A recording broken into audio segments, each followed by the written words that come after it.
Борьба с наркотиками. Вот какая работа в этом направлении сейчас ведется? Буквально с начала года существенная работа была проведена нашими сотрудниками. Был пресечен целый канал поставки сюда наркотических средств. Порядка около 12 человек из этого, как говорится, включительно организатора, были задержаны, привлечены к уголовной ответственности. Был также выявлен источник происхождения этого, как говорится, наркотического канала. И, соответственно, он находится за рубежом, но нам прилагаются все усилия для того, чтобы достать до него. И, соответственно, как говорится, да, вот буквально на днях я тоже впервые, наверное, так скажем, обратился к нашим узбекским коллегам для того, чтобы для оказания помощи. Надеюсь, что у нас этот контакт получится и, соответственно, мы сможем получить какой-то результат. Потому что ранее у меня была тоже встреча с официальным представителем служб, таких же служб, как у нас. Там же также, кстати, называется служба государственной безопасности.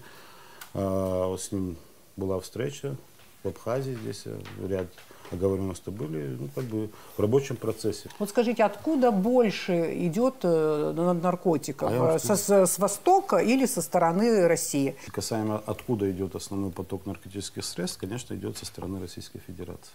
Потому что у нас там граница, которая сегодня работает в полном объеме. И вы понимаете, это, скорее всего, вот мы задерживаем много раз людей на границе, и все различным способом пытаются утаить и провести на территорию республики. После чего путем тайных закладок все это осуществляется, соответственно, после этого, как говорится, продается электронным способом. Уже человек, который продает, он на территории Абхазии фактически не находится. Он заблаговременно закладывает, после этого уже начинает распродажу. Везде одновременно наши сотрудники быть не могут, поверьте мне. Просто наши граждане многое видят, но, к сожалению, не любят говорить.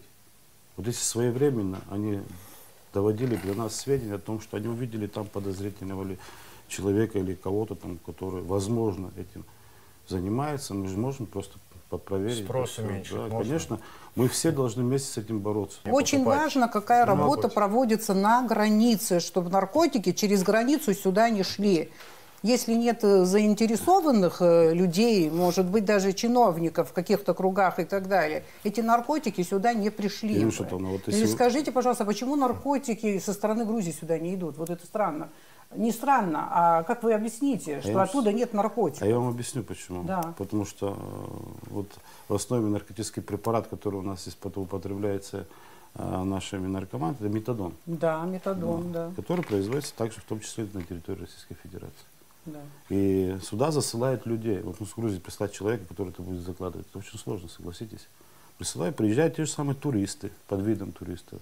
Ну, вот кого мы ловим, посмотрите, вот кого мы ловим, ловим людей, которые впервые даже в Абхазии бывают здесь.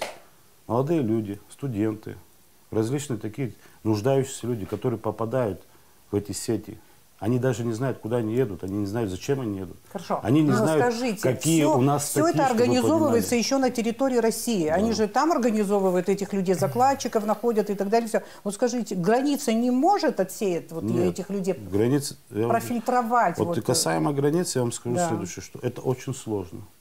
На границе мы проводим мероприятия. Вы знаете, сколько раз мы задерживаем. Как, если точечно не знаю, что человек именно вот этот выявлен, и он его везет, сегодня у нас пересекают границу, чтобы вы понимали, большое количество людей. В настоящее время у нас, мы все Нам должна российская граница помочь, понимаете? Одна наша граница, вы знаете, это как тщательно каждого проверять практически невозможно. Но все-таки, когда есть большой спрос, бороться с этим очень сложно, только вот в одном направлении. Наверное, надо подойти еще и с другого направления, как-то уменьшить спрос внутри у нас. То есть это воспитательная работа. Или... Если позволите, воспитательная работа навряд ли поможет. Да. Навряд ли поможет, потому что мы трудно воспитываем, иногда бывает, особенно наша молодежь. Но я вам скажу следующее. Наверное, скорее всего, для решения данного вопроса необходимо применить определенную методику, хотя бы лечения ихнего.